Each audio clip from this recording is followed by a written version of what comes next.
मैं आपको ये बताना चाह रहा था, जो हम बार बार सूरह फातिहा 5 वक्त नमाजों में पढ़ते हैं, लेकिन हम उसका वायलेशन भी हम उतना ही ज़्यादा करते हैं, शायद हर नमाज में ही। क्योंकि आप जब देखेंगे, जब हम पढ़ रहे हैं औज़ु बिल्लाहि मिनश शैतानिर रजीम बिस्मिल्लाहिर रहमानिर रहीम, बिस्मिल्लाह अल्लाह के नाम से जो बे इंतहा मेहरबान और रहम फरमाने वाला है। शुरू, अल्हम्दुलिल्लाहि रब्बिल आलमीन, तारीफ़ अल्लाह ही के लिए है जो तमाम कायनात का मालिक है। अर्रहमानिर रहीम, रहमान और रहीम है। मालिकी यौमिद्दीन, मालिकी यौमिद्दीन यानी कि रोज़े जज़ा का मालिक है, यानी कि आखिरत में भी। इय्याका नअबुदु व इय्याका नस्तईन, मैं ये चीज़ कहना चाह रहा, आप सब लोगों को ये बताना चाह रहा, ये जब हम बार बार पढ़ते हैं इय्याका नअबुदु व इय्याका नस्तईन, तो हम इसका पता नहीं क्यों बार बार हम इसका वायलेशन करते हैं हर बार। क्योंकि इसमें साफ साफ लिखा है, देखें, हम तेरी ही इबादत करते हैं और तुझसे ही मदद मांगते हैं। देखो इसमें क्या आया, हम तेरी ही इबादत करते हैं। पहला पोर्शन जो है आपको बिल्कुल भूलना नहीं है कि हम तेरी ही इबादत करते हैं, तो इबादत तो हम अल्लाह की कर रहे हैं, ठीक है, और तुझ ही से मदद मांगते हैं, ठीक है। अब आज आप अपने दिल में खुद सोचिए, कितने लोग हैं जो हम आज अल्लाह के अलावा और कितने ऐसी चीज़ें हैं जिनसे हम मदद मांगते हैं। जब भी हम दुआ के लिए हाथ उठाते हैं तो आप देखेंगे कि आप खुद दिल में सोचें कि हम आज कितने और तरीके से दुआ मांग रहे हैं अल्लाह को छोड़ के। कोई किसी से दुआ मांगता है, कोई बोलता है बख्श दीजिए खुदा के वास्ते, या रसूलुल्लाह, किस तरीके से दुआ है वो, या रसूलुल्लाह बख्श दीजिए खुदा के वास्ते। अच्छा, रसूलुल्लाह तो बख्शने वाले हैं नहीं, जिन्हें अल्लाह का वास्ता दिया जा रहा। इसी तरह या ख्वाजा गरीब नवाज मेरी बिगड़ी पार करा दें, या जो भी है हाजी अली मेरा ये काम बना दें, बिगड़ी बना दें, ऐसा जो भी है XYZ और भी है। यहाँ तो साफ साफ देखो जिक्र आ रहा है, क्योंकि हम इस आयत का बार बार वायलेशन करते हैं। इय्याका नस्तईन, और तुझ ही से मदद मांगते हैं। हम अल्लाह से तो मदद मांगते नहीं, हम तो क्या अल्लाह ख्वाजा गरीब नवाज के वास्ते हमारे अमाल को बख्श दे। देखिए मैं इस चीज़ से बिल्कुल भी वो नहीं करता हूँ कि भाई वो जो अल्लाह वाले थे, अल्लाह औलिया थे, कि वो बुज़ुर्ग थे या नहीं थे, लेकिन मेरा मानना ये है अल्लाह ताला यहाँ हर किसी से दरकिनार करके सिर्फ अपने ऊपर तवज्जो लेके ये कहलवा रहा है कि और तुझ ही से मदद मांगते हैं। तो यहाँ साफ साफ है, रसूलुल्लाह सल्लल्लाहु अलैहि वसल्लम के थ्रू हमें ये बतलाया जा रहा। तो मैं तुम्हें थोड़ा इसका मतलब है, इबादत का लफ्ज़ भी अरबी ज़बान में 3 मानों में इस्तेमाल होता है, पूजा, परस्तिश, इताअत है, और आज्ञा का पालन।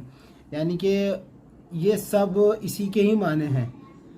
यानी कि ये इबादत के मायने कि इबादत करना, पूजा करना, परस्तिश करना, इबादत का इताअत करना, आज्ञा पालन, फर्माबरदारी, अल्लाह की फर्माबरदारी। जो कि आज मैं खुद ऐसा हूँ जो आज के दौर में हमारे में से शायद ही कुछ ही लोग करते हों अल्लाह की फर्माबरदारी, बंदगी, उसकी ग़ुलामी, जो भी हो सकता है XYZ। इस जगह पर एक ही साथ ये तीनों मानी मुराद हैं, यानी हम तेरे परस्तार भी हैं, फर्माबरदार और बंदे व ग़ुलाम भी। और बात सिर्फ इतनी ही नहीं कि हम तेरे साथ ये ताल्लुक़ रखते हैं, बल्कि मानी वाकई हकीकत ये है कि हमारा ये ताल्लुक़ सिर्फ तेरे ही साथ है। बताओ, ये तेरे ही साथ है। इन तीनों मानी में से किसी मानी में भी हमारा कोई दूसरा माबूद नहीं है। यानी तेरे साथ हमारा ताल्लुक़ सिर्फ इबादत का ही नहीं है, बल्कि मदद चाहने और मदद लेने का ताल्लुक़ भी हम तेरे ही साथ रखते हैं। जबकि हम जब दुआ का वक्त आता है तो हम किसी दूसरे को, थर्ड पर्सन को उसमें रख देते हैं। हमें मालूम है कि सारे जहान का रब तू ही है और सारी ताकतें तेरे ही हाथ में हैं। सारी नेमतों का तू ही अकेला मालिक है, इसलिए हम अपनी ज़रूरतों की तलब में तेरी तरफ ही पलटते हैं। तेरे ही आगे हमारा हाथ फैलता है और तेरी ही मदद ही पर हमारा भरोसा है। इसी वजह से हम अपनी ये दरख्वास्त लेकर तेरी खिदमत में हाजिर हो रहे हैं।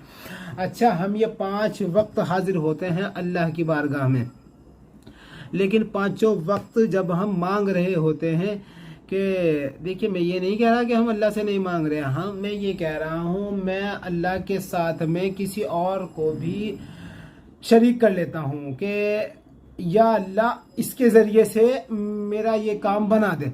मैं ये नहीं कह रहा कि आप या मैं ऐसा हूँ कि भाई हम नाउज़ुबिल्लाह अल्लाह को बिल्कुल हटा ही दें। कहने का मतलब ये है, अल्लाह को ये बिल्कुल भी बर्दाश्त नहीं है कि उसके साथ किसी और को मिलाया जाए। वो साफ साफ लफ्ज़ों में बता रहा है कि तुम्हें सिर्फ मेरी ही इबादत करनी है और मुझसे ही मदद मांगनी है, ना कि कोई तुम दूसरा थर्ड पर्सन लेके आओ उसके अंदर। तो आप अगर इसे गौर से पढ़ेंगे, जब सूरह फातिहा का आप तर्जुमा पढ़ेंगे तो आपको ये देखने को मिल जाएगा इसके अंदर।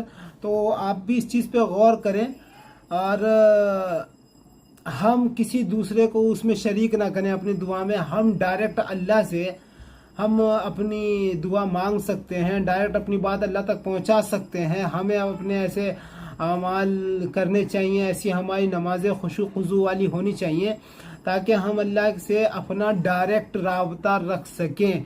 क्यों ज़रूरी नहीं है कि हम किसी को बीच में रखें, उसमें कोई भी हो, आदमी किसी का भी वसीला देता है। सब अपने अपने तरीके से दुआ मांगते हैं दुनिया के अंदर, किसी का कुछ तरीका है, किसी का कुछ तरीका है। तो आप एक बार जो भी मतलब कुरान को तर्जुमे से पढ़ने में इंटरेस्ट हैं, तो मेरा मानना तो ये है, आप एक बार इस सूरह फातिहा को गौर से पढ़ें और इय्याका नअबुदु व इय्याका नस्तईन पे तो आप बार बार रुक कर इस पे तवज्जो दें। आप सोचें कि अल्लाह हमें क्यों कह रहा है कि हम तेरी ही इबादत, वो कह रहा है कि तुम मेरी ही इबादत करो सिर्फ और सिर्फ, और मुझसे ही मदद मांगो, और कोई उसमें थर्ड पर्सन नहीं मिक्स होना चाहिए। तो आई होप कि आपको मेरी बात समझ में आई हो, और मैं चाहता हूँ कि आप मेरी वीडियो अगर आपको पसंद आई हो तो सब्सक्राइब शेयर करें मेरी वीडियो को, और इंशाल्लाह मैं आगे भी ऐसी वीडियो बनाता रहूँगा। और अगर आपको कोई भी मेरी वीडियो से प्रॉब्लम है या कुछ भी आपको मुझसे पूछना है या कहना है, बताना है, तो आप कमेंट के ज़रिए मेरी वीडियो में बता सकते हैं मुझे। ठीक है, तब तक के लिए अल्लाह हाफिज़।